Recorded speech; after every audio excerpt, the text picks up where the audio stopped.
የኢትዮጵያ ንግድ ባንክ የቤትና ባንክ ብድር ለደንበኞቹ መስጠት መጀመሩ ይታወቃል። ጤና ይስጥልኝ። ይህ አዲስ ቢዝነስ ሪቪው ነው።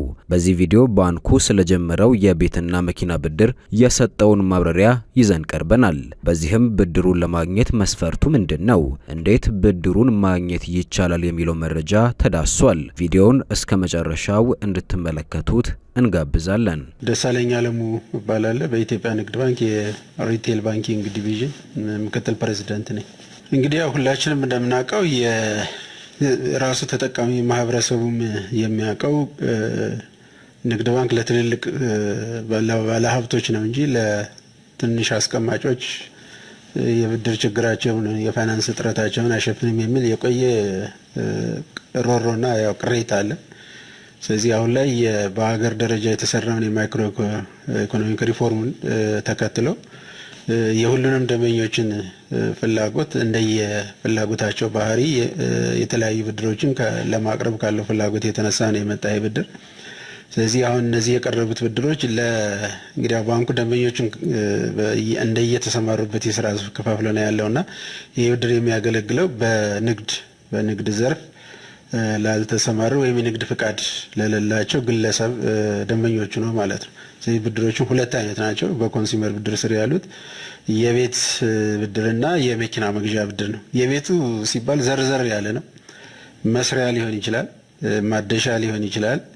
እንደገናም ደግሞ መጨረሻ ግንባታ ላይ ተደርሶ እሱን ታሳቢ ተደርጎ የቀረቡ የብድር አይነቶች ናቸው ማለት ነው። ስለዚህ በባንኩ እምነት እነዚህ ብድሮች የክሬዲትን ወይም የብድርን ዲሞክራታይዜሽን አንዱ ለደንበኞች የማሰርጽበት ነው ብሎ ከማመን አንጻር ነው እንግዲህ ብድሮቹ የደንበኞች ፍላጎት መሰረት አድርገው ወደ ተግባራ የተገባበት ማለት ነው። ይሄ ብድር በጣም ይጠቅማል ብለን ነው እንደ ባንክ የምናስበው። እንደው ለአብነት ያክል እንዲያው ሁላችን ቤት ሰርተን እናውቃለንና ይበቃናል ብለን ቤታችን ከጀመርን በኋላ 70-60% ላይ ደርሰን ይቆምብናል። ስለዚህ ቀሪውን ለመጨረስ ረጅም ጊዜ ነው እንግዲህ የምንቆጥበው ማለት ነው። ስለዚህ ባንኩ አሁን እንደዚህ አይነት ቀዳዳ ይፈታል። ስለዚህ አንድ ደንበኛችን እኛ ጋር ደንበኛ የሆኑ ሰዎች ቤት ጀምረው የተወሰነ ደረጃ ደርሰው የባንኩን ድጋፍ ከፈለጉ ባንኩ ይሰጣቸዋል። በሆነ ጊዜ ደግሞ ቤታቸው ቢያረጅ ለማደስ ረጅም ጊዜ ከሚቆጥቡ ባንኩ ይሰጣቸውና እሱን አድሰው ቤታቸውን የሚኖርበት እድል አለ። መግዛትም ቢችሉ የሚፈልጉት ቦታ ላይ ቤት አግኝተው የራሳቸው ገንዘብ ባይሞላላቸው ባንኩ ይሞላላቸዋል ማለት ነው። ስለዚህ ይሄ ፋይዳው በጣም ለተጠቃሚዎች እኛ ትልቅ ነው ብለን ነው የምናስበው። ያው ለመጀመሪያ ጊዜ እየወጣን ስለሆነ እንግዲህ መስፈርቶችን በጣም ቀላል ናቸው ብለን ነው እኛ የምናስበው። ለምሳሌ ቤት ላይ ብንመጣ አንድ ተበዳሪ የሚበደረውን ቢያንስ 50% ያህል ሰርቶ ከጨረሰ ወይም ለሚገዛውን 50%ን ካወጣ ለማደስም ራሱ ቢል ኦፍ ኳንቲቲውን ያን ያህል 50%ን የሚያወጣውን ካመጣ ባንኩ 50%ን ይሸፍንለታል ማለት ነው። ስለዚህ ምንም ውጣ ውረድ የለውም። ደንበኛ ይህን ማዋጣት ማድረግ እስከቻለ ድረስ የንግድ ባንክ ደንበኛ ከሆነ ያው የቁጠባ ታሪክ ካለው ከባንኩ ጋር ስለዚህ ቀሪውን የጎደለውን 50% ያንኑ ቤቱ በዋስትና ይዞ ባንኩ ብድሩን ይሰጠዋል ማለት ነው። ወደ መኪናም ስንመጣ አንድ ሰው እንግዲህ መኪና ለመግዛት 10 ዓመት 20 ዓመት መቆጠብ የለበትም። የተወሰነ 30% ድረስ የሚቆጠብ የሚችል ከሆነ እሱ ለሚፈልገው መኪናው እንግዲህ አቅም ያለው ያም የ30 ሚሊዮን ሊገዛ ይችላል። አቅም የሌለው ደግሞ እንግዲህ የ2 ሚሊዮን መኪና ቢገዛ ባንኩ 70%ን ይሰጠዋል። ስለዚህ መኪናዋን ዋስትና ይዞ ለሚሰጠው ብድር ግን ቢያንስ 50%ን ጨምሮ ያበድረዋል ማለት ነው። ስለዚህ ለሁለቱም ለመኪና ለሚገዙትም ቤት ለሚሰሩትም ሁሉንም ያማከለ ነው እንዳቅማቸው ነው። ቤት ለምሳሌ አሁን አዲስ አበባ ብቻ መሆን የለበትም፣ ክፍለ ሀገር ላይ ሊሆን ይችላል። በብሎኬት የምትሰራ ቤት ለምሳሌ በ500 ሺህ የምታልቅ ቤት ልትኖር ትችላለች። ስለዚህ ሰውየው 250 ሺህ ካለው እኛ 250 ሺህ ሰጠዋለን፣ ዋስትና ምንዘው እሷን ቤት ነው የሚሆነው ማለት ነው። ለማደስም ቢሆን 100 ሺህም 200 ሺህም የሚፈጅ እድሳት ከሆነ እኛ ግማሹን እንሰጠዋለን፣ እሱን ግማሹን ያድሳል ማለት ነው። ስለዚህ ደንበኞቻችን አሁን ኤቭሪዌር ነው ብቻ አሁን ብራንቾቻችን ባሉበት ከተማ ያለ በክረምትም በበጋም ቤቶች የገጠር ቤት እንዳይሆን ነው እንግዲህ የገጠር ቤት እስካልሆነ ድረስ በከተማ ክልል ውስጥ ነው ብራንቾቻችን ባሉበት ቦታ ላይ ለዛ ከተማ የሚመጥን ቤት እንግዲህ ከትንሹ 500 ሺህ ወይም 600 ሺህ ጀምሮ እስከ ትልቁ 30 ሚሊዮን ድረስ ማበደር ይችላል ባንኩ። ስለዚህ ሁሉንም ያካተተ ከዝቅተኛው ቤተሰሪ ወይም ቤት አዳሽ እስከ ከፍተኛው እንግዲህ 30 ሚሊዮን እኛ ሰጠነው ማለት የ60 ሚሊዮን ብር በጋራ ሰራን እንደማለት ነው። ስለዚህ ፋይዳው እኛ በጣም ለደንበኞቻችን ትልቅ እፎይታ ይሰጣል ብለን አስበን ነው እንግዲህ እነዚህ ሁለት አማራጮች ያመጣናቸው። እንግዲህ እንደ አጋጣሚ እኛም በተባረረ እኔም ራሴ አይቼዋለሁ፣ ግን ሳይገባቸው ነው እዛ ትንታኔ የሰጡት ወይም እንግዲህ የባንኩን ባለሙያ አልጠየቁም፣ በራሳቸው ካልኩሌት አድርገው የሄዱበት ነው።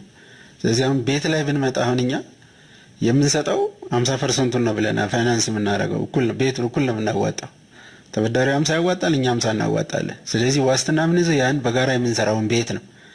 ስለዚህ ያ ቤት ግን ኦልሬዲ ስለተያዘ ያው 100 ብር ቢሆን ብድሩ 50 ስለሆነ 100 ለ50 ስታካፍለው 200% ይሆናል አይደል? 200% ምናምን ብለው ጨማምረው ነው እነሱ እንትን ያሉት። እንደገና ደግሞ ተበዳሪዎቹን እዛ ላይ እነሱ የገለጹት ምንድነው ትልልቅ ተበዳሪ አድርገው በትልቁ ነው ያሰሉት። አሁን የቅድም እንዳልኩ ግን እኛ ግን ከ500 ከ200 ብር ጀምረን ለደንበኞቻችን የምንሰጥበት እድል አለ። ማደሻ፣ መስሪያ፣ መግዣ ስለሆነ ብዙ ነው እዛ ውስጥ ያለው ዘርዘር ያለ ነገር እና ሳይገባቸው ስለሆነ ነው። ስለዚህ እኛ 50 እናበድራለን፣ ደንበኞቻችን 50 ስለሆነ ኮላተራል ቤት ላይ ምንም የሚጠየቁት ያው ቤት ነው የሚያዘው ማለት ነው። ደንበኞቻችን ምንድነው እኛ አሁን እዚህ ጋር የምናስበው ያለባቸውን የገንዘብ እጥረት መፍታታችን ነው እንጂ ዋስትናው አይደለም።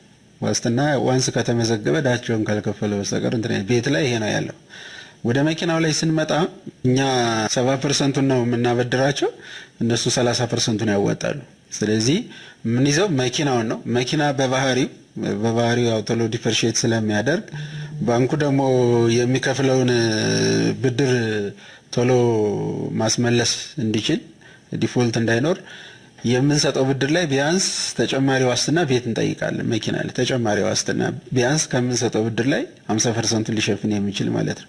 ይሄም ግን ወደ እንትን ስናሰላው እንደ ቤቱ መግዣ ስናሰላው ከ200% አይበልጥም። ስለዚህ አሁን መኪና ላይም የተባለው ነገር ምንም አይደለም። መኪናውን ሲደመር ይሄ ሌላ ብድሮቻችን ላይም የምናደርገው ነው። የመኪናን ግምት ዝቅ አድርገን ነው የምንገምተው እኛ ወደ 50% ብቻ ግምት ዝቅ ሳናደርገው ብድሩ እዛ ላይ የሚሄድ ከሆነ ተጨማሪ ዋስትና ያንን ለመደገፍ እንይዛለን ማለት ነው። ስለዚህ እዛም ላይ እንደተባለው በጣም እንትን ያለ ሳይሆን ደንበኞች በሚፈልጉት ሌቭል እንደየአቅማቸው የሚስተናገዱበት እድል ነው ያለው ማለት ነው። እኛ የምናበድረው ጣራ አለ ለመኪና እስከ 10 ሚሊዮን ነው፣ ለቤት እስከ 30 ሚሊዮን ብቻ ስለሆነ ቀሪውን ራሱ ሸፍኖ እኛ ልንሞላለት እንችላለን ማለት ነው እና ቀጥታ ብራንቾቻችን ጋር እየሄዱ ከዛሬ ጀምሮ ብድራቸውን መጠየቅ ይችላሉ። ያው መልእክት የሚያለው ሰራተኞቻችን ደንበኞቻችን ካስረዷቸው እዛ ሚዲያው ላይ የሚናፈሰውን ሳይሆን እውነታውን ተረድተው አንዱ ለአንዱ እየነገረው ምንድነው ከኛ ከምንነግረው ሚዲያው ከሚለው ደግሞ ጓደኛው ይነግረው እያመነ ቤተሰቡ ስለሚሄድ ያን ስትራቴጂ ተጠቅመው ደንበኞቻቸውን እንዲያሳምኑ ነው። በወሰዱት ስልጠና ኦልሬዲ ሁሉም ወስደዋል። የሚመለከታቸው ሰራተኞቻችን ይህን እንዲያደርጉ ነው። በደንበኞቻችን በኩል ደግሞ በሚዲያ የሚናፈሰውን የሚባለውን ሳይሆን ባንክ እንደዚህም ጀመረው የሚለው ብቻ ራሱ ሊያመጣቸው ይገባ። ወደ ብራንቾቻችን መጥተው እውነት እንዲህ አይነት ብድር ጀምራቸዋል፣ ይህን ብታስተካክሉልን የሚል ፊድባክ እንዲሰጡን። አሁን ይሄ ጅማሬ ነው። ስለዚህ አሁን እኛ በዚህ ክራይቴሪያ ብዙ ተበዳሪ ይኖራል ብለን ነው የምናስበው። የመጀመሪያ አሰስመንት ዳታችን የሚያሳየው እሱን ስለሆነ ማለት ነው። ስለዚህ አሁን በዚህ ክራይቴሪያ የተበዳሪዎች ቁጥር የገመትነውን ያህል የማይመጣ ከሆነ ደንበኞቻችን ለመጥቀም እስከ ጣርን ድረስ የተቀመጡትን ገደቦች ማናሻሽበት ምክንያት የለም። ስለዚህ እሱንም እያሻሻልን ይህን አውቀው መቻል መበደር የሚችሉ አሁን በተቀመጠው ክራይቴሪያ መሰረት ብድሩን ብራንቾቻችን እየመጡ ትክክለኛ ምንነቱን እየተረዱ ተጠቃሚ እንዲሆኑ ነው ለደንበኞቻችን መልእክት ማስተላለፍ የምፈልገው ማለት ነው።